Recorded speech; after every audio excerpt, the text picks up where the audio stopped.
Buenas tardes. Vamos a iniciar una clase o una charla sobre el capítulo sobre nexos, océanos, biodiversidad y clima. Yo soy Laura Farías, docente del Departamento de Oceanografía y académica de dicha universidad. Bien, lo que vamos a empezar, yo quiero que ustedes comprendan cómo funciona el sistema climático y el rol que tiene el océano en el clima del planeta.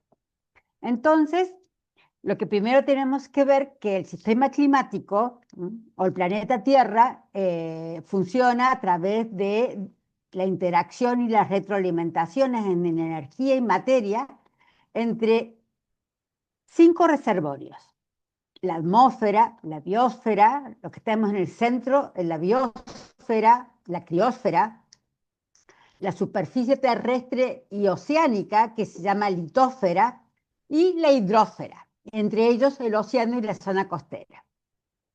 La hidrósfera, el 97% es agua de mar, y el otro restante solamente es agua dulce, básicamente de ríos y lagos.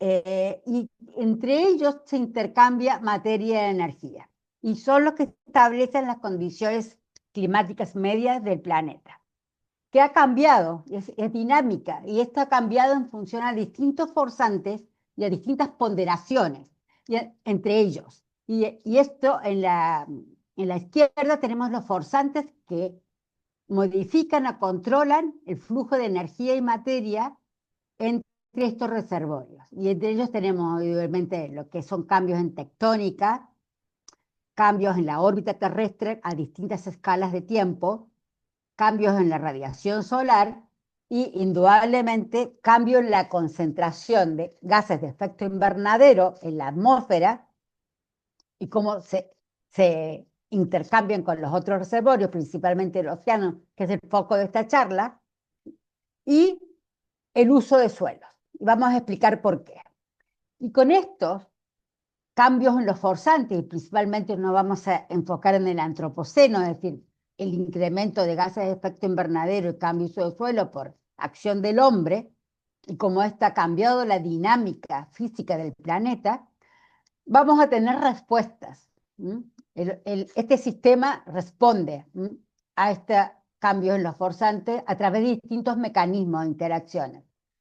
Entonces vamos a tener cambios en la atmósfera, cambios en la criósfera. Por ejemplo, vamos a ver que está aumentando los gases de efecto invernadero y aerosoles en la atmósfera. Tenemos cambios en la criósfera, está reduciéndose la criósfera, aguas congeladas, tanto glaciares como marinas, y con esto cambia también la dinámica del sistema Tierra a través de la reducción del albedo. Cambios en el océano, que nos vamos a enfocar en esta charla, cambios en la biosfera y cambios en la superficie terrestre.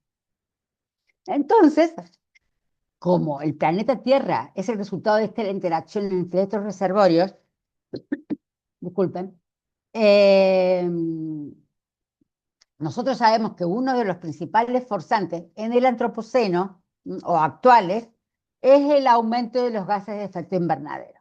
Y por ejemplo, en el gráfico de la izquierda, tienen en el eje de la Y la concentración en ppm del CO2, que es uno de los principales, el más importante, básicamente debido a la alta concentración respecto de otros gases traza, como podrían ser el metano, el óxido nitroso y otros. Es la concentración, y en el eje de las X tenemos tiempo, en miles de años. Entonces, 0 es el tiempo actual. Y si nos vamos hacia atrás, 20.000, 40.000, 60.000 años hacia atrás. Y vemos que los niveles de CO2 han variado. Y si nos vamos a una escala aún mayor, como el gráfico de la derecha, vemos, claro, vamos 100.000, 200.000, 300.000, así ya entramos en otras tiempos geológicas, vemos que la variación de dióxido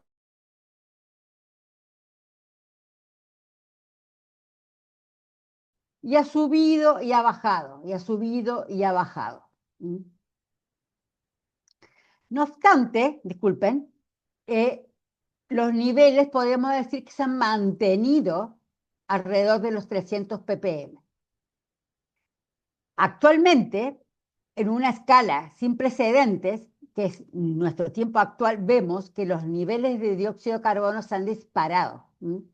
Actualmente tenemos, no está actualizado, pero si nos vamos a los observatorios de la NOAA, por ejemplo, en Mauna Loa o en Hawái, sabemos que los reportes de dióxido de carbono en la atmósfera superan los 425 o 426 ppm. Entonces, vemos que este nivel de dióxido de carbono actual no responde a forzantes geológicos, sino que es por acción del hombre. Y otro gran forzante es el cambio de uso de suelo, que también modifica el balance radiativo. Y ustedes van a ver que ahí tenemos dos imágenes muy parecidas.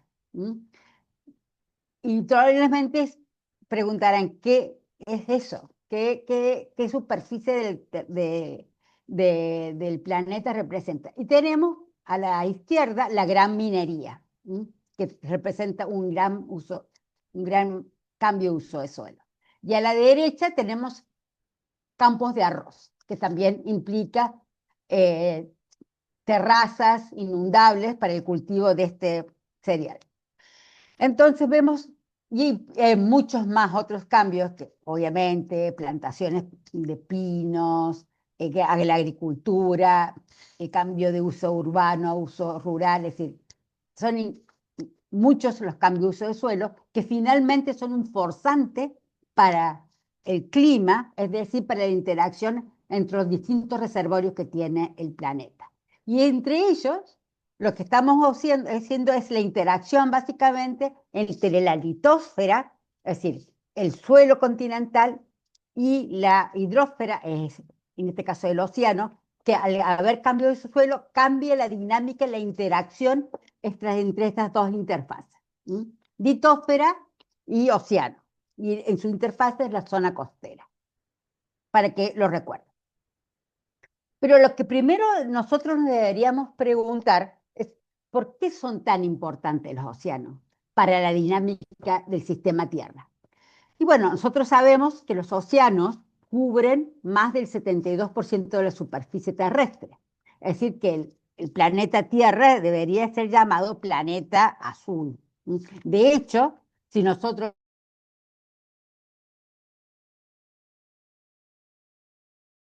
vemos que debido a las propiedades ópticas del agua y del agua de mar, básicamente, el planeta se ve azul. Y bueno,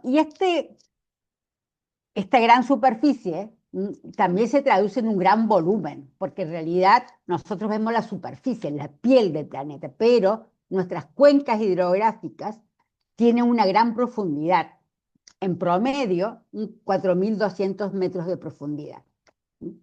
Entonces, si nosotros calculamos la superficie por el volumen, por la profundidad, nos da un gran volumen de agua de mar, agua salada, que también tiene muchas propiedades coligativas que regulan el clima. Y eso hace que casi todo el agua del planeta, más del 96,5% del agua, estén en los océanos, y esto tiene una gran capacidad para intercambiar gases con la atmósfera. Es decir, que si el 70% de la superficie terrestre, esta piel que cubre el planeta Tierra, está en contacto con la atmósfera. Entonces tenemos una gran interacción entre la hidrosfera y la atmósfera. Y aparte, entre la litosfera, los continentes, y las zonas costeras. Y bueno, dado la gran capacidad de la molécula de agua de formar puentes de hidrógeno y de unirse, dada esta gran capacidad, nosotros sabemos que la molécula de agua tiene una gran capacidad de absorber calor. Y esa gran capacidad de absorber calor, en realidad está absorbiendo el calor que está atrapada en la atmósfera, producto del incremento de gases de efecto invernadero. Es decir, que el 90% del calor atrapado en la atmósfera está contenido o almacenado en los océanos. Entonces dicen, bueno, el océano en realidad amortigua mucho el calentamiento global.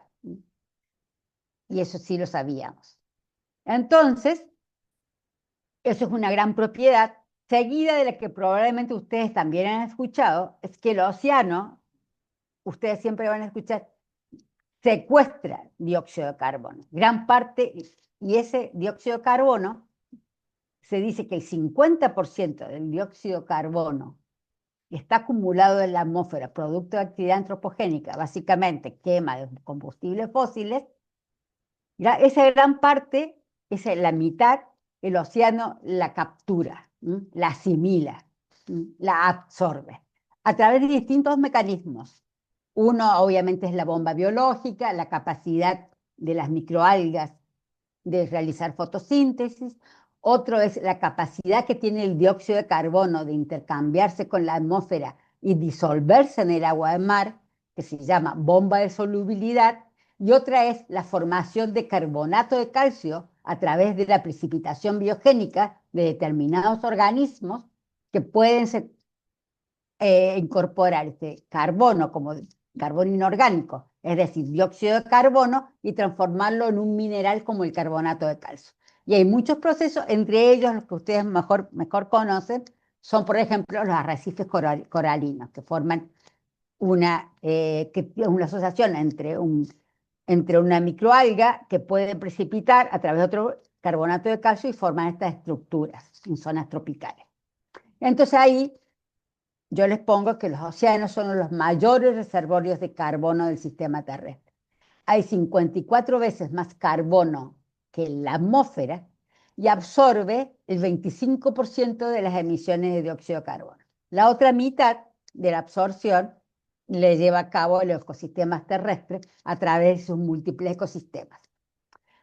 Y por último, como es capaz de tener una gran actividad biológica, a través de la fotosíntesis y otros procesos bioquímicos, gran parte de cuando se produce la fotosíntesis, se produce fotólisis del agua, se produce producción de oxígeno en la fotosíntesis, y nosotros sabemos que el 50% de la producción primaria global es llevada a cabo por los océanos, y por lo tanto hay una producción de oxígeno.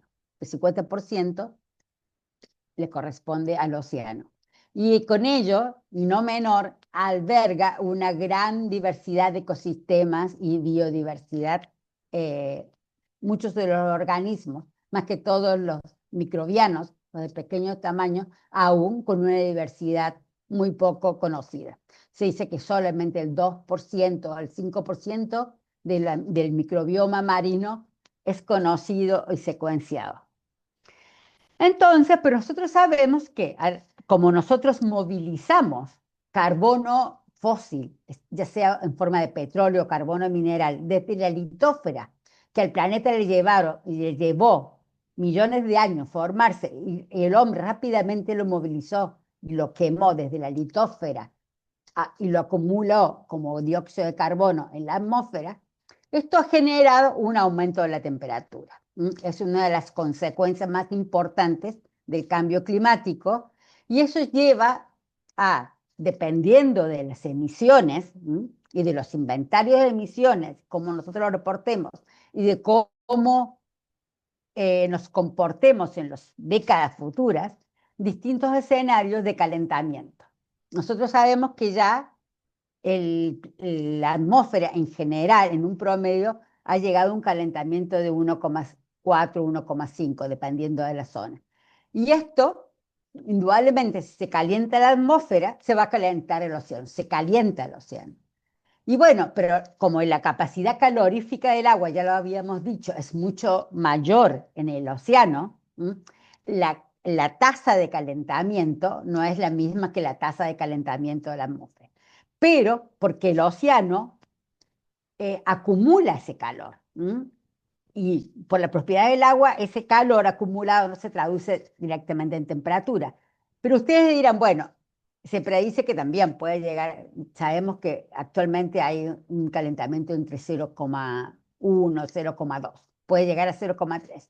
Y ustedes pueden decir, ah, pero eso es muy poco, ¿de qué nos preocupamos? Pero eso es una gran cantidad de calor que tiene muchas consecuencias para, para el océano, para las zonas costeras, donde están, nosotros usamos de los servicios ecosistémicos, donde nosotros habitamos, y para muchas otras funciones, que yo ahora se las voy a mencionar. Ya, entonces el océano es nuestro benefactor, ya les había dicho, es decir, amortigua y controla el clima del planeta. Y bueno, ya sabemos que captura el 90% del calor que está en la atmósfera, que es uno de los mayores reservorios de carbono que tiene el planeta, alberga una gran biodiversidad y tiene una gran capacidad de almacenar calor. Pero ¿cuáles son las consecuencias de estas funciones? Es decir, que el océano nos está cuidando, pero tiene consecuencias y lo estamos dañando. Y bueno,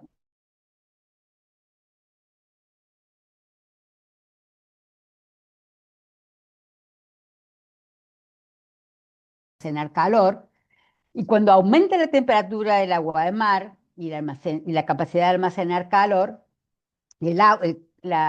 cuando nosotros calentamos el agua se dilata. ¿Mm? Entonces, gran parte de una de las amenazas, que es el aumento del nivel del mar, y básicamente una de las amenazas para zonas costeras bajas o países islas, es que el océano se caliente y se dilata. Y eso es una de las principales consecuencias del aumento del nivel del mar, aparte de que a mayor temperatura atmosférica hay una reducción de hielos continentales, glaciares y básicamente hielos marinos, básicamente concentrados en los océanos polares, como el océano Ártico, y rodeando el continente antártico. Bueno, esa es una de las grandes amenazas que tiene el océano, el aumento del nivel del mar. Pero también hay otras que ustedes han escuchado, probablemente, que es la acidificación, que es un fenómeno global, porque cuando el CO2, que hay mucho en la atmósfera, ingrese al agua de mar, porque hay mayor presión de este gas en la atmósfera, y esto es como la ósmosis, el gas se difunde de mayor a menor concentración, ingresa al océano, y en el océano se combina con la molécula de agua y forma un ácido, que es el ácido carbónico, que finalmente se disocia en una sal, que es el bicarbonato, y un protón. Entonces, más ingresa CO2, se transforma en bicarbonato. Ingresa CO2, se transforma en bicarbonato y protones. ¿Y qué es el pH? Es la concentración del logaritmo de la concentración de protones. ¿Y por qué cada vez ingresa más CO2? Porque finalmente no hay CO2 en el agua porque se transformó en bicarbonato, porque este dióxido de carbono se combinó con una molécula de agua. Entonces eso se llama bombeo, es un bombeo continuo. Por eso, si tenemos más dióxido de carbono en la atmósfera, vamos a tener más acidificación a nivel global.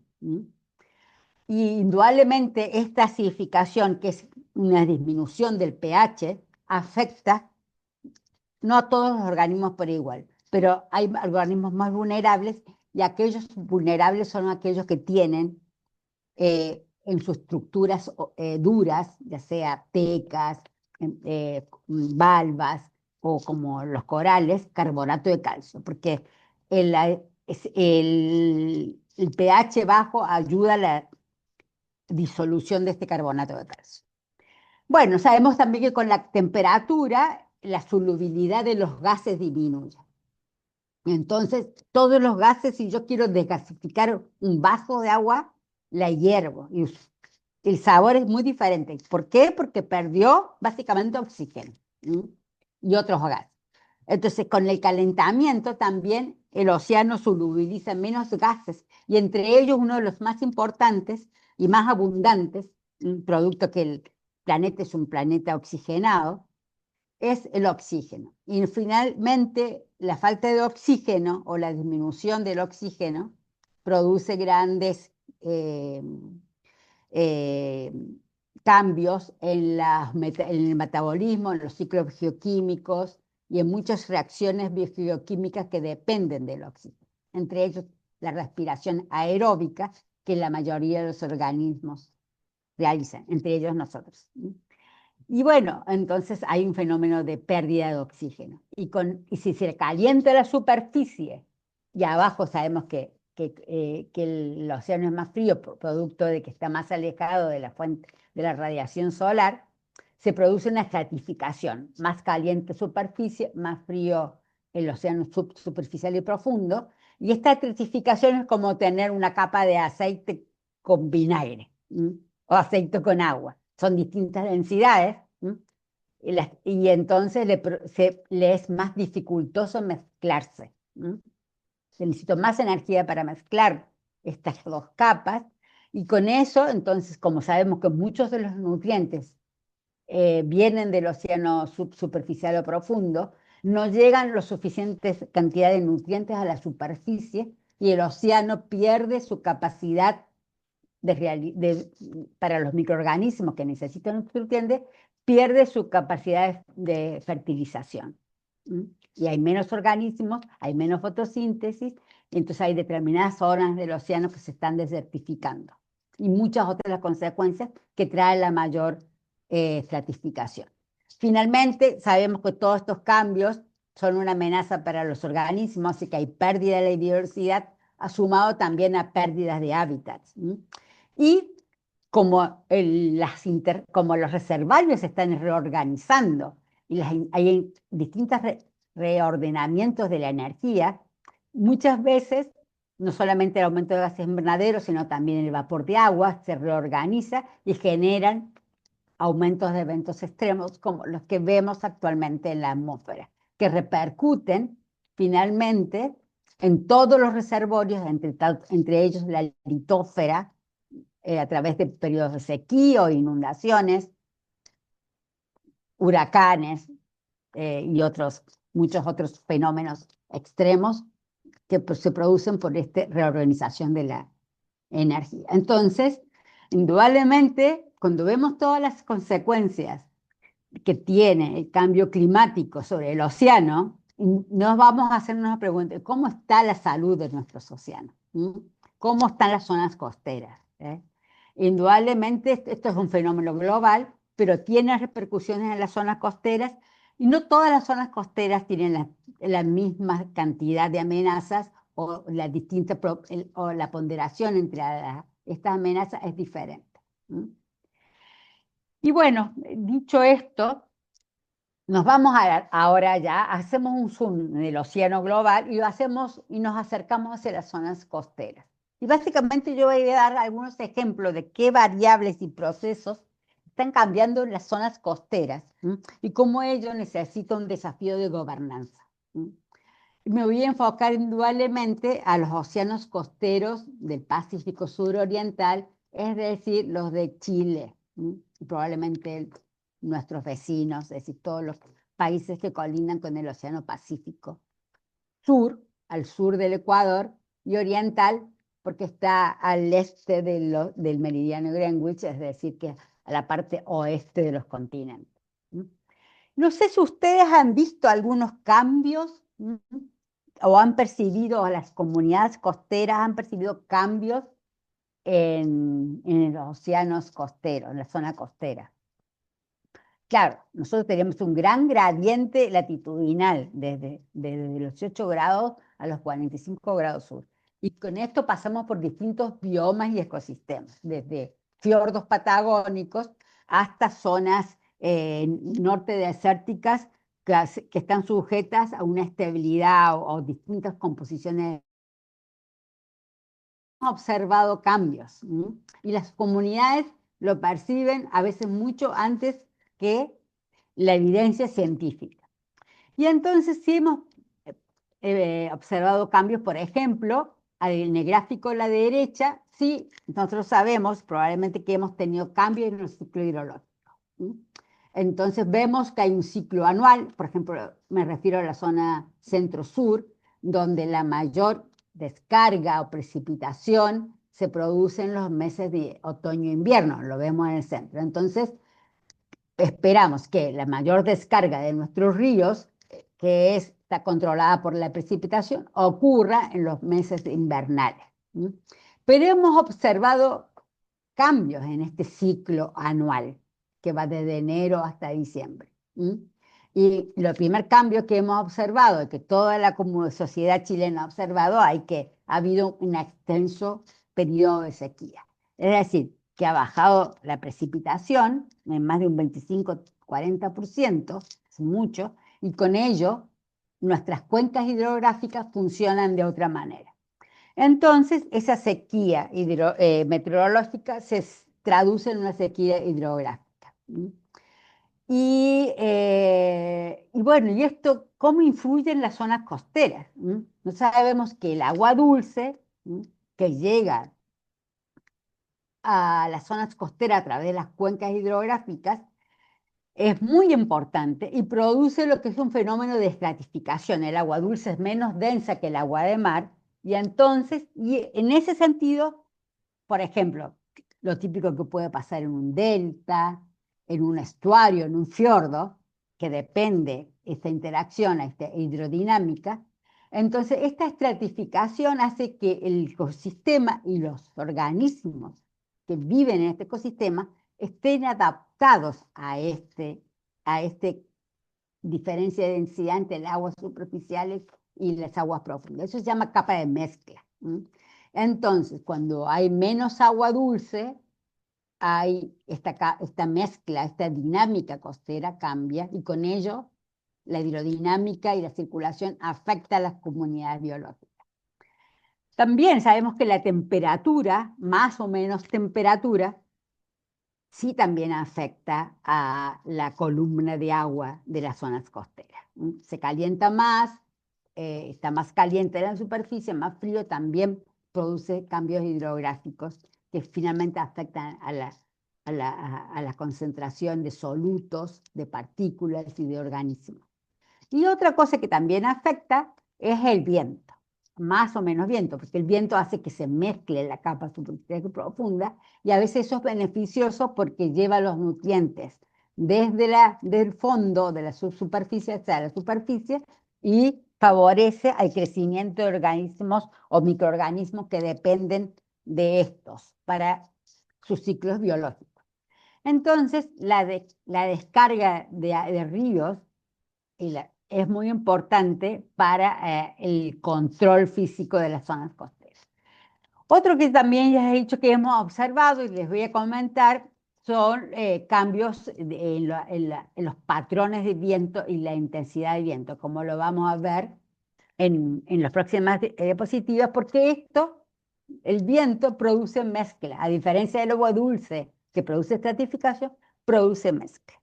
Y también con ello tenemos cambios físicos en la columna de agua que estudian los sonógrafos físicos, que se puede decir que se traducen en esta antología entre aguas muy mezcladas y aguas estratificadas.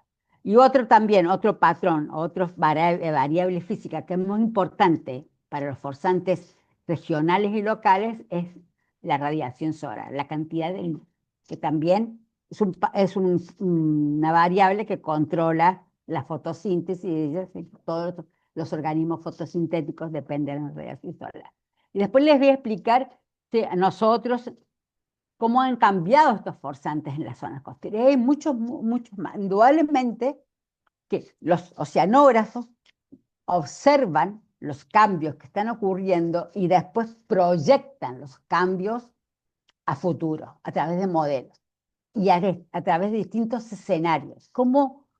¿Qué es el forzante? ¿Cómo predicen los escenarios? A través de las emisiones de dióxido de carbono y metano y otros gases.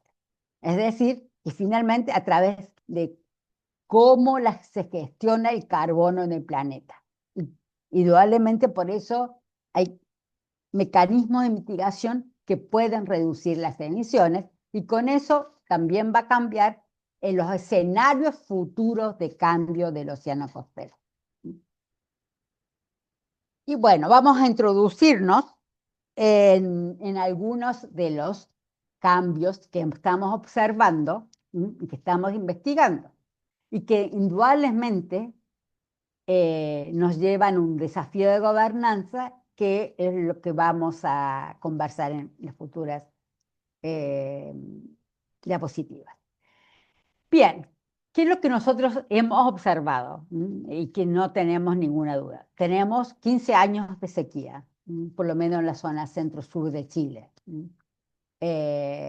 Y cambios en la distribución de las precipitaciones, reducción en las cantidades anuales, pero también una redistribución en las estaciones. A lo mejor tenemos lluvias muy intensas concentradas en un corto periodo de tiempo. Y eso también hace que las cuencas hidrográficas no puedan tener un control sobre estos caudales y producen remociones en masa, inundaciones, y que afecten indudablemente a la zona costera. Pero estos 15 años de sequía, los climatólogos y los meteorólogos han determinado y le han podido dar un atributo al cambio climático. Sabemos que si bien la sequía ha sido un fenómeno recurrente en la historia, nunca habíamos tenido un periodo tan largo de sequía, y los climatólogos estudian la atribución y sabemos que parte de la atribución es por el cambio climático. Y con ello, ¿sabes? También tenemos olas de calor, fenómenos que hay que ponderar por un periodo y una anomalía de temperatura de la atmósfera, y podemos definir cuándo son olas de calor propiamente tal y cómo estas afectan a los ecosistemas terrestres y también marinos. Y hay, aunque poca, cada vez se está levantando más evidencia científica cómo olas de calor marina afectan a los ecosistemas. Bueno, con las olas de calor y con la sequía, y después vamos a ver con la intensificación de vientos, muchos llaman la tormenta perfecta, y tenemos realmente temporadas de incendio que se han representado un verdadero desafío a la evaluación de riesgo, y que han causado mucho daño, no solamente a los territorios, sino también a la forma de organizarnos. Hemos tenido que aprender. Y bueno, sabemos que gran parte de esta temporada de incendios, que tenemos no solamente en Chile, sino que vemos a través de todo el mundo, es producto también de no solamente de esta combinación o esta tormenta perfecta de sequía, calor y viento, sino que también al cambio de uso de suelo, al tener gran desplazamiento o reemplazo de bosques nativos o plantación, matorrales o bosque esclerófilo o lo que sea natural, por plantaciones de pinos, eucalipto, que son pirofíticas, es decir, que tienen una gran biomasa combustible que indudablemente favorece a los incendios. Poco hemos estudiado de cómo el cambio, el incendio, la quema de biomasa y el daño de los suelos, y al microbioma de los suelos afecta a las zonas costeras, pero indudablemente que en temporadas de lluvia, suelos quemados van a llevar mucho material particulado y disuelto desde las cuencas hidrográficas a las zonas costeras. Ya les había comentado la intensificación de vientos. Probablemente entonces tenemos muchos estudios sobre marejadas, cómo se ha aumentado las marejadas en intensidad y frecuencia, y cómo esto afecta a las zonas costeras, no solo desde el punto de vista físico, a través de la erosión o las derivas litorales de partículas, arenas, y cómo se erosionan las playas, sino también cómo afecta a las comunidades pesqueras y otras comunidades que viven del mar, y que finalmente la marejada se ve traducida en un cierre de puertos o una paralización de actividades por problemas de seguridad. Otros problemas que hemos estudiado a través de SR2 es las floraciones algales, las FAN, que tienen un componente antropogénico, no solamente a través de las condiciones oceanográficas e hidrológicas, como la estratificación, como el calentamiento, como mayor radiación solar, sino que también tiene un componente antrópico, como podría ser aumentos en los nutrientes, y por lo menos nosotros en particular gran parte de las floraciones algales se concentran en la zona de Patagonia, fiordos patagónicos de 40 grados hacia el sur, y esa zona está asociada a actividades como la salmonicultura, aunque no tenemos resultados o no tenemos mediciones de nutrientes, y si esta actividad importante como la agricultura tiene alguna incidencia en el incremento de la frecuencia de floraciones algales nocivas. Con la falta de agua, nosotros sabemos que la falta de agua no es solamente un producto de la sequía hidrológica o la disminución de caudales, sino también es el uso del agua. Y eso ha generado, y se hubo a través de la agricultura, de la minería, es decir, actividades económicas, y también el uso del agua para el consumo humano, que es un pequeño porcentaje del uso del agua asociada a otras actividades. Y con eso se generó una crisis hídrica que indudablemente requiere soluciones. Una de estas soluciones es la desalinización. Indudablemente que la desalinización, el problema es el agua de rechazo, la concentración de salmuera que se produce de este proceso industrial que tenía otras consecuencias ambientales, pero ese agua de rechazo, o sea, gran concentración de sales, finalmente retornan al mar. Y aunque hay antecedentes que la desalinización puede tener efectos locales en determinadas comunidades y que las plantas tienen que estar muy bien, el estudio tiene que ser muy acucioso sobre la localización de plantas desalinizadoras en lugares que sean abiertos, ¿no? Semicerrados o con mucha actividad acuícola o de pesca artesanal. No, hay un gran desafío de estudios de cuál va a ser el efecto, y algunos estudios ya lo están demostrando cuál es el efecto de la desalinización en comunidades biológicas, bentos y otros recursos bentónicos. Bueno, todo esto, todos estos fenómenos que probablemente que nosotros hemos levantado y que probablemente sean comunes a otros países latinoamericanos, nos representan un gran desafío, no solamente para levantar la evidencia científica, sino de cómo esta evidencia científica puede mejorar el ciclo de las políticas públicas y finalmente representar alguna normativa, alguna regulación o algún principio de la ciencia que finalmente proteja a las zonas costeras y al servicio ecosistémico, que finalmente se traduce en un bienestar a las comunidades costeras. Vamos a continuar y les voy a comentar sobre algunas observaciones y evidencias que hemos tenido en las zonas costeras de Chile. Yo les había comentado que hemos tenido y tenemos todavía una reducción de las precipitaciones. Y con esta reducción de las precipitaciones, indudablemente también una reducción de la descarga de los caudales de los ríos. Entonces, a la izquierda tenemos desde la zona central hacia la zona centro-sur de Chile, desde el norte, Maipo, hasta el centro-sur, Biobío, río Biobío, un río caudaloso donde yo vivo, ciudad de Concepción. ¿Cómo se han ido la descarga? En el eje de las Y son la descarga y en el eje de las X el tiempo. ¿Cómo se ha ido reduciendo la descarga de los ríos? La verdad es que es bastante pronunciada. No solamente en el Maipo, sino en Matequito, Maule, Itata y Biobío. Una reducción muy considerable.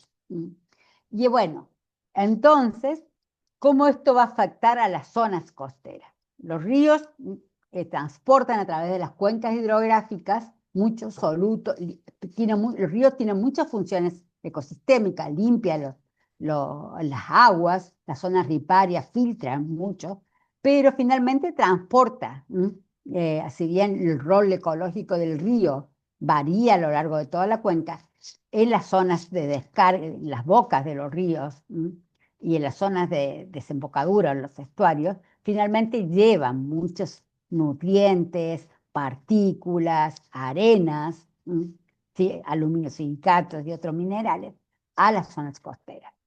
¿Y cómo se produce ese transporte? A través de las plumas de los ríos, que nosotros vamos a ver cuando hay un alto evento de precipitación y vamos a la desembocadura de un río, vamos a ver un área probablemente de otra característica o más marrón, que es producto de los sedimentos lo que transporta el río hacia la zona costera, que son muy importantes para la alimentación de las playas, por ejemplo. Nosotros, no es mi término de especialidad, pero sabemos que gran parte de las playas en Chile, un gran porcentaje, un número preocupante, se están erosionando, están perdiendo su masa.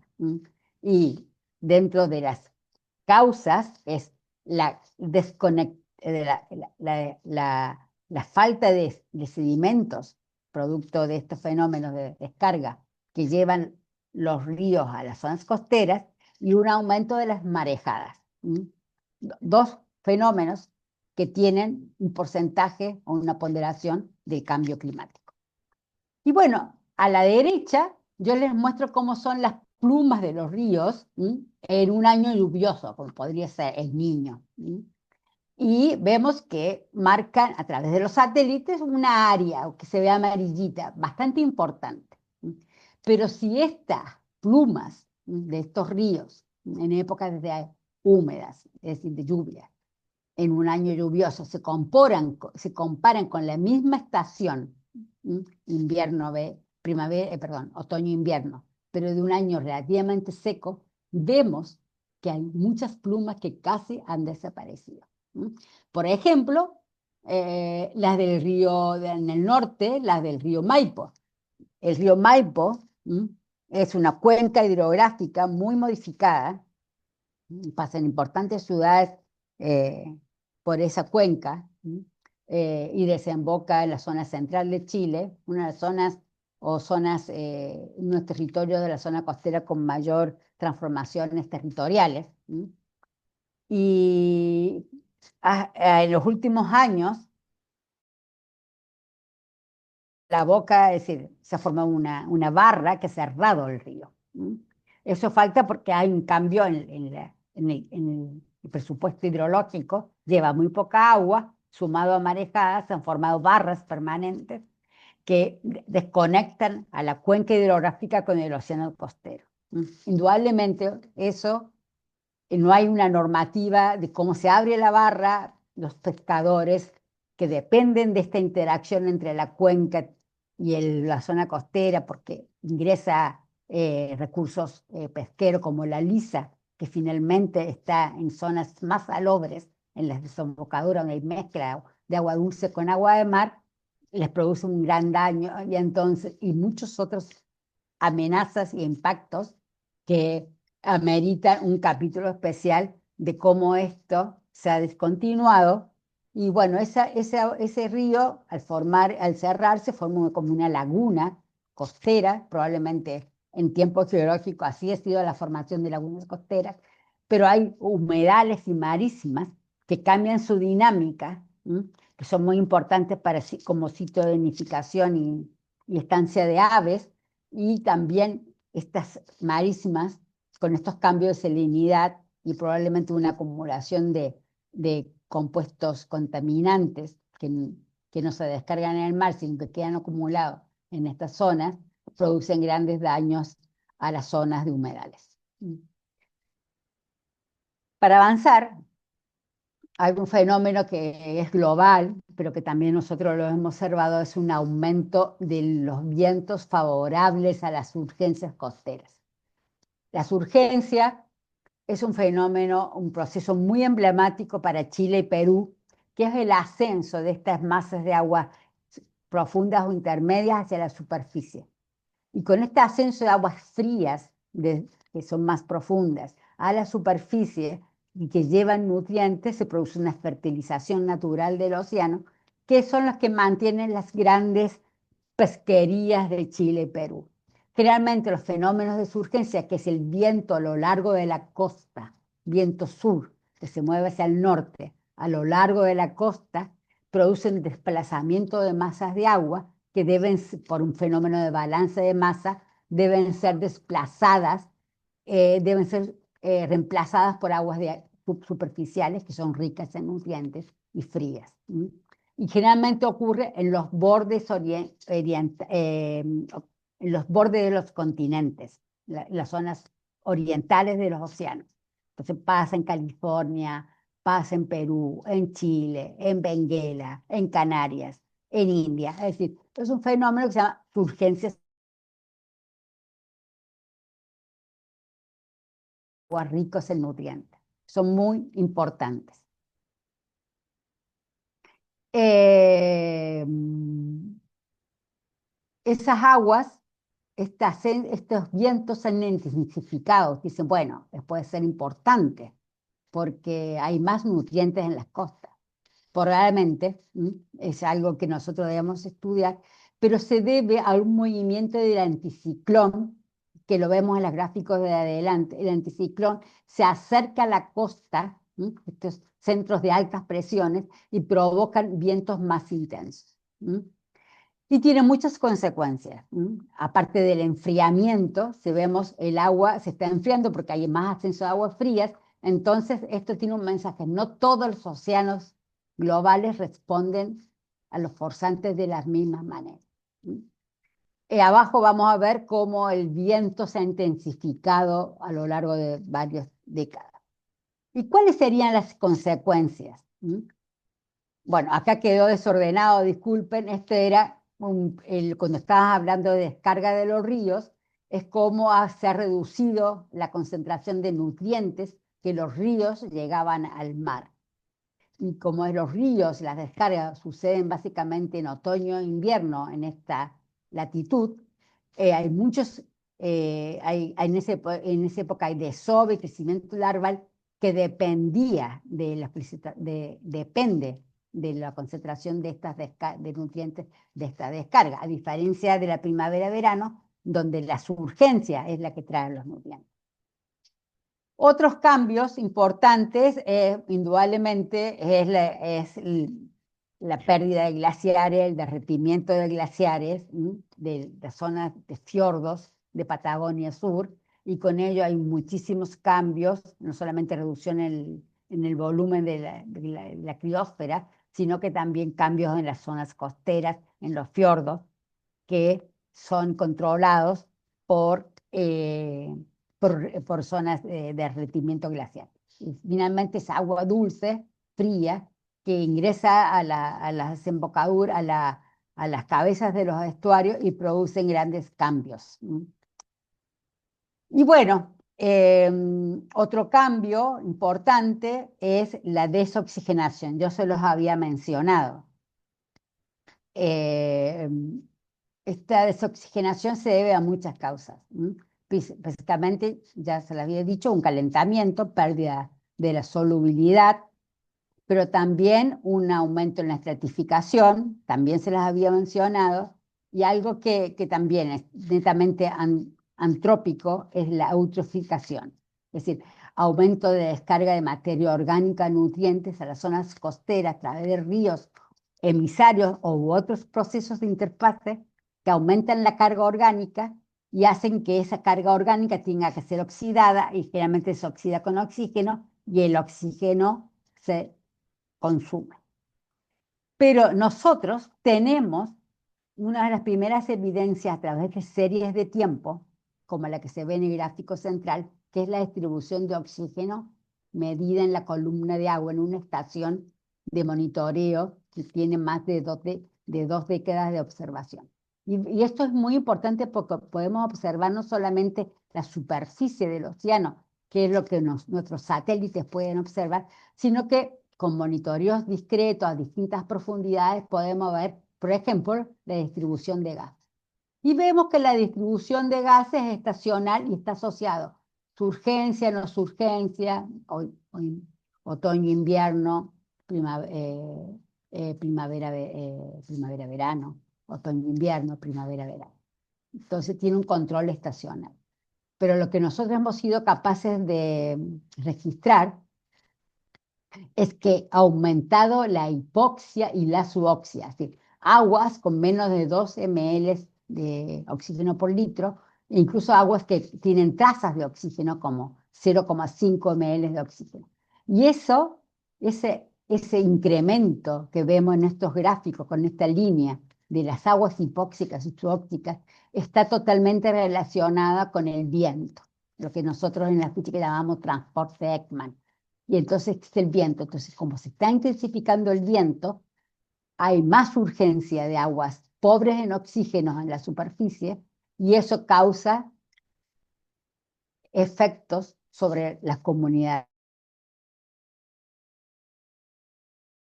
masivas de peces que necesitan el oxígeno para respirar. Hay evidencias que hay, a través de registros de subpesca, cernepesca o de servicios estatales que ven los recursos marinos, que tenemos cada vez más episodios de mortandades masivas de distintos tipos de organismos. Gran parte de las mortandades no solamente podrían ser causadas por varios factores, como descarga de contaminante, una ola de calor o también falta de oxígeno. Entonces, esa relación causal todavía no la tenemos determinada, pero sabemos que cada vez hay más episodios de hipoxia. En este caso, por el viento. Podría ser también en un río por episodios de eutroficación. Y bueno, todos estos fenómenos, para ir terminando, necesitan una política integrada de zonas costeras. ¿Por qué digo una política integrada? Necesitamos una planificación y manejo de la zona costera que integre, por eso es una integrada, las zonas continentales con las zonas costeras. Y tienen, la verdad, esto ha sido un proceso largo, generalmente en Latinoamérica. Hay algunos modelos europeos o en otros países que han logrado, pero eso es un problema a nivel global. ¿Cómo nosotros integramos la gestión integrada de zonas costeras? Y bueno, y hay muchos aspectos que integran esta gestión integral. Básicamente, les voy a decir que viene también de una voluntad política de cómo son nuestras normativas y leyes jurídico-administrativas que, que, que, que controlan, que administran la zona costera. Pero también hay falta de observaciones que levanten todas las amenazas, hay problemas territoriales, de zonificación, hay falta de información de ecosistemas, humedales, dunas, estuarios. Nosotros tenemos muchos ecosistemas carbono azul en las zonas de Chile, como bosques de algas, pastos marinos, etc. Hay problemas también locales. Cada zona costera o zonificación costera tiene problemáticas locales. Y también falta de sistema de información geográfica y que la data física se mezcle o se integre con la data social. Y finalmente, con esa información no podemos hacer un buen traspaso de evidencia hacia las políticas. Los primeros, es decir, qué problemas hemos tenido. Es decir, y probablemente ustedes lo hayan reflejado. Es decir, que este manejo integrado de cuencas y zonas costeras, el manejo y la planificación integrada, eh, ha pasado por muchas etapas. Primero, porque, y esto no es muy lejano, una década atrás o menos, porque hay una concepción política o una creencia que el agua de mar se pierde, el agua se pierde en el mar. Cuando hay crisis hídrica, cuando las comunidades no tienen agua, cuando los caudales ecológicos están muy por debajo de un equilibrio, entonces hemos tenido que pelear para defender que es importante que el agua de los ríos llegue a las zonas costeras. Y ahí les pongo una cápsula de por qué hemos tenido que pelear o levantar evidencia y hacer un mecanismo de divulgación científica para redimir o para levantar qué importante que el agua no se pierda en el mar. Incluso en algunas campañas presidenciales o políticas donde políticos o ingenieros piensan que hay una pérdida.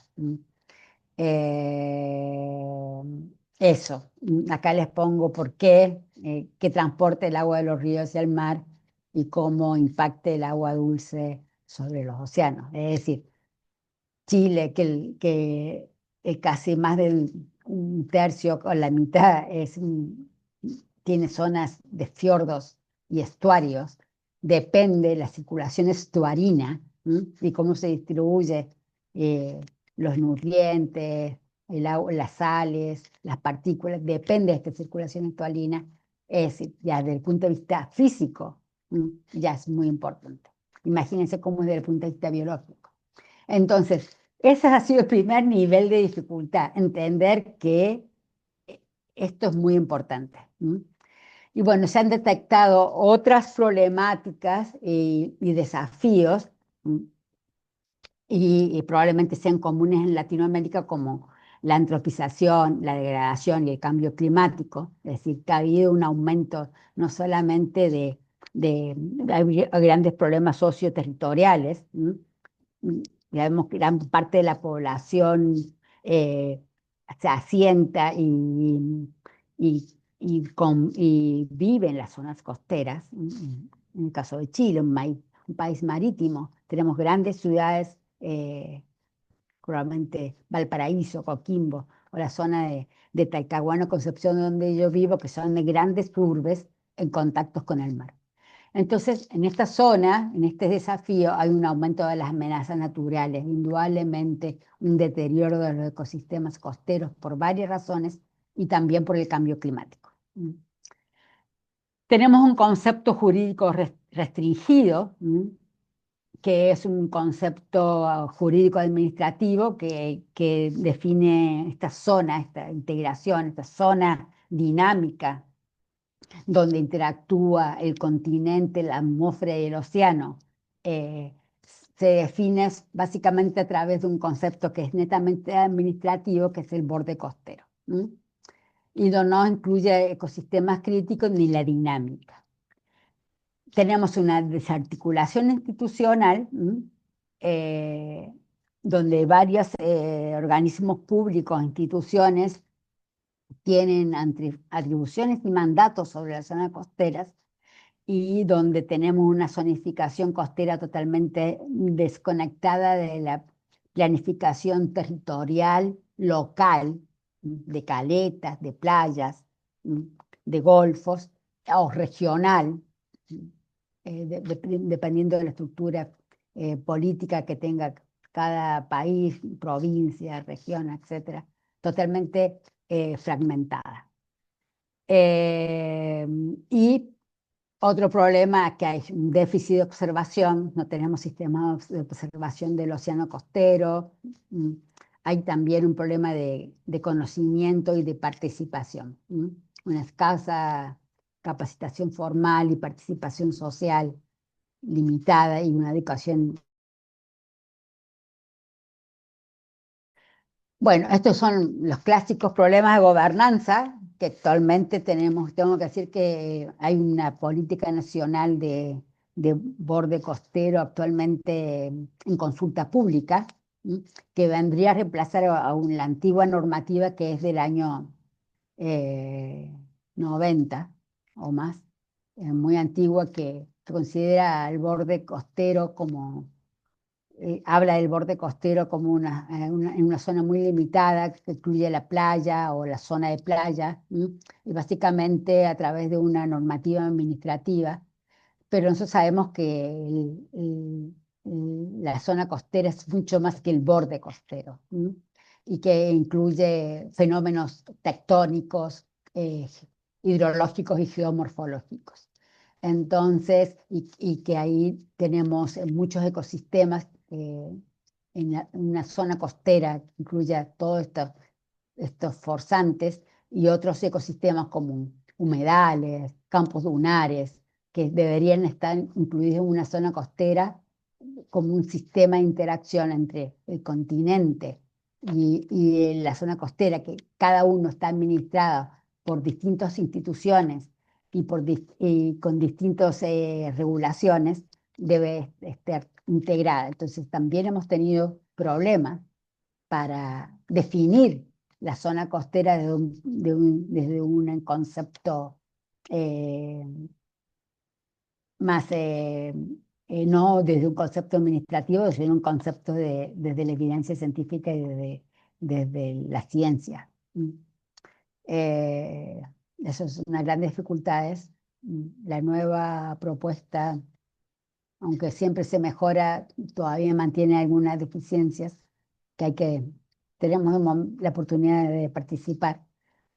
Y, eh, básicamente que lo que sea, muchos subgrupos que trabajan en este tema de la gobernanza de la zona costera y de erradicar el concepto de borde costero, han propuesto muchos principios, algunos de ellos ya están integrados en una mejora, pero muchos faltan, que tienen que tener un enfoque de gestión integrada de zona costera, un enfoque ecosistémico, un enfoque de reducción de riesgo de desastres, aspectos de interculturalidad, pueblos originarios, colaboración y cooperación, justicia ambiental, participación, un principio precautorio y preventivo. ¿Qué es lo que es necesario? Acá hay una cadena de valor desde las autoridades, qué cosa, quiénes cómo podemos participar de cambio climático, de reducción de riesgo de desastres, pero también nuestros planes de zonificaciones locales y regionales que, que conversen con un plan nacional. Entonces, ese es un mecanismo difícil que articular, pero donde yo creo que cada actor tiene mucho que decir. Las brechas, no, ahí está mal el título lo de las dificultades que se levantan en la zona costera, son brechas de conocimiento, brechas ambientales, brechas de gobernanza, eh, brechas socioeconómicas y las legales que yo les estaba mencionando. Les agradezco la atención. Eh, Cualquier cosa, ustedes se pueden contactar conmigo, hacerme cualquier consulta que estimen conveniente. Hay mucho material del Centro de Ciencias del Clima sobre temas que yo les he comentado muy superficialmente, así que yo siempre abierta a que ustedes me contacten para poder apoyarlos y les agradezco la atención. Muchas gracias.